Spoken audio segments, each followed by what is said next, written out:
दोस्तों, welcome to my YouTube channel आध्यात्म और विज्ञान।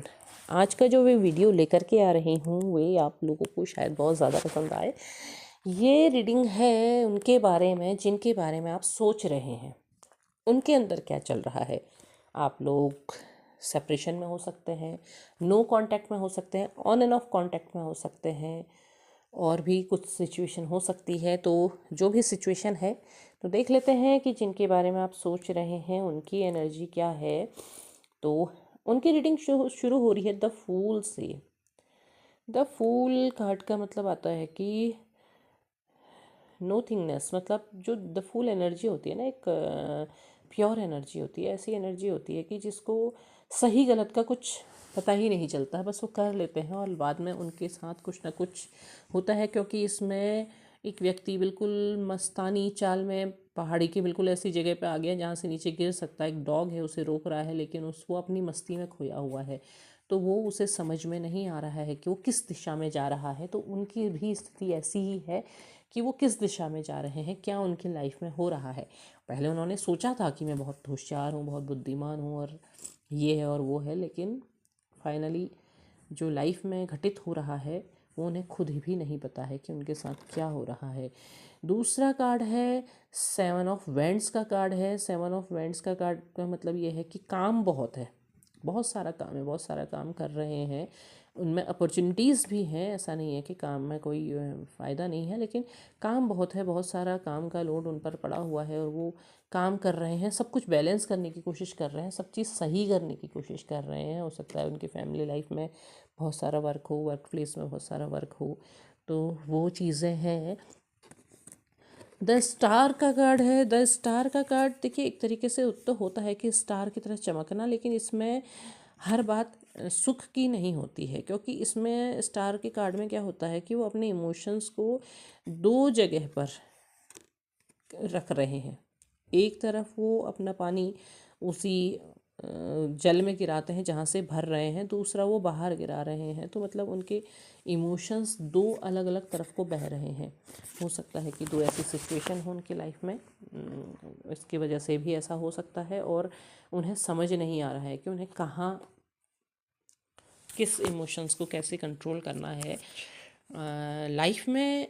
इस कार्ड को देख करके अगर हम कहें तो लाइफ में ऐसा बुरा कुछ नहीं है उनके लाइफ में, लेकिन हाँ, इमोशनली वो अपने आप को बैलेंस नहीं कर पा रहे हैं। एस ऑफ कप्स का कार्ड है। एस ऑफ कप्स कप देना चाहते हैं, आपकी तरफ भी बढ़ना चाहते हैं।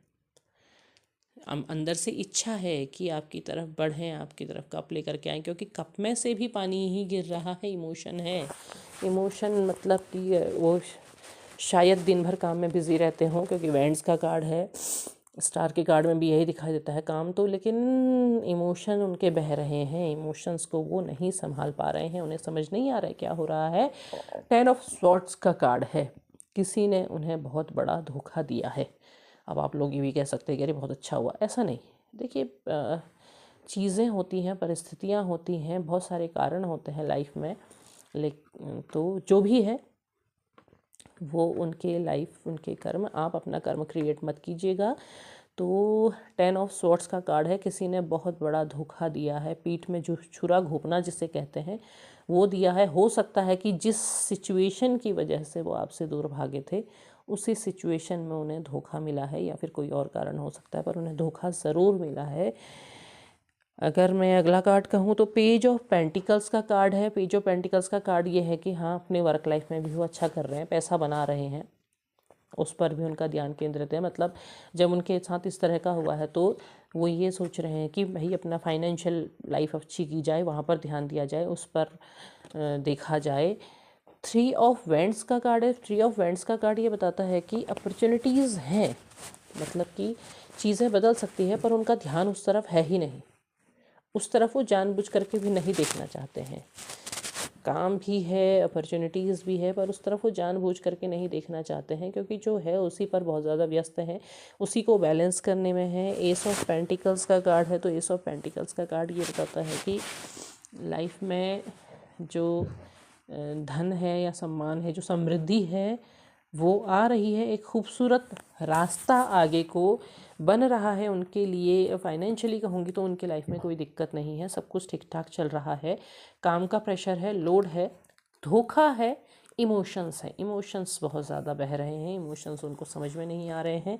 बॉटम ऑफ द डेक में अगर कहूँ तो टेम्परेंस का कार्ड है, वो चीज़ों को बैलेंस करने की कोशिश कर रहे हैं। उन्हें ये लग रहा है कि कोई ऐसी पावर आए, कोई ऐसी ईश्वरीय शक्ति हो जाए, कुछ ऐसा हो जाए कि सब कुछ बैलेंस हो जाए। वो इमोशंस को बैलेंस, मतलब कि कुछ हो सकता है वो आपको उस एंजल की तरह देख रहे हैं कि आप जब लाइफ में थे तो सब कुछ बैलेंस था, सब कुछ सही था, लेकिन अभी वो बैलेंस करने की कोशिश कर रहे हैं जो उनसे हो नहीं पा रहा है। अब वो उनको क्या करना चाहिए, क्या होना चाहिए, क्या वो कर सकते हैं, ये चीज़ उन्हें समझ नहीं आ रही है। वो थोड़ा सा इमोशन के मामले में फंसे हुए महसूस हो रहे हैं। तो अब आपको क्या करना चाहिए? अब आपको पता हो गया है तो आप क्या चिंता करने लगेंगे, आप परेशान होने लगेंगे, आप सोचने लगेंगे कि आपको क्या करना है? नहीं, आपसे कहा जा रहा है मंत्रा चैंटिंग। भोलेनाथ कहते हैं कि आप मंत्र चैंटिंग करते रहें। आप जो भी मंत्र वो कर रहे हैं और अपने अंदर की जो वाइब्रेशन है उसके साउंड को आप उसको महसूस करो, क्योंकि यहाँ पर सातों चक्र की भी बात हो रही है। जब आप, ठीक है, चक्रा हीलिंग के अगर आप कर भी रहे हैं और आपसे हो नहीं रहा है तो कोई दिक्कत नहीं है। आप जो मंत्र को जाप करते हैं ना, उसी को करते चले जाइए। वो जो उसकी जो साउंड है, उसकी जो वाइब्रेशन है, वो आपके जो आपका कॉन्शियस माइंड होता है उसको जागृत करने का काम करता है। तो आपको अपने आप को बैलेंस करना है, आपको उस पर ध्यान लगाना है, पूरी तरह बैलेंस करना है। आप बैलेंस होंगे तो इनडायरेक्टली अगर आप चाहेंगे तो आपके जो ट्विन पार्टनर हैं वो, उनको सही रास्ता दिखाई देने लगेगा। दूसरा कार्ड भी साधना का ही आया है। वो कह रहे हैं कि आप इस मार्ग पर हैं, आप साधना के मार्ग पर हैं, तो आप अपने आप को ना उलझाएं। ठीक है, आप जानना चाहते थे, ये उनके लिए, ये जो गाइडेंस है ये उनके लिए आ रही है जो सोल जर्नी में साधना करना चाहते हैं, जो सोल जर्नी में है, जिन्हें पता है कि हाँ हमारे लाइफ में क्या वो है, हमें तो वो भोलेनाथ यही कह रहे हैं कि आप अपनी साधना के मार्ग से ना भटकें।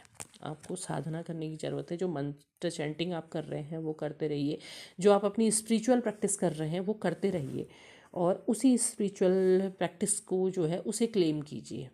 आपको क्लेम करने के लिए कहा जा रहा है।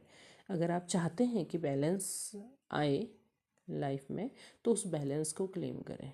उम्मीद है वीडियो पसंद आया होगा। पसंद आया हो लाइक शेयर सब्सक्राइब करें, कमेंट बॉक्स में क्लेम ज़रूर लिखें। तब तक के लिए धन्यवाद।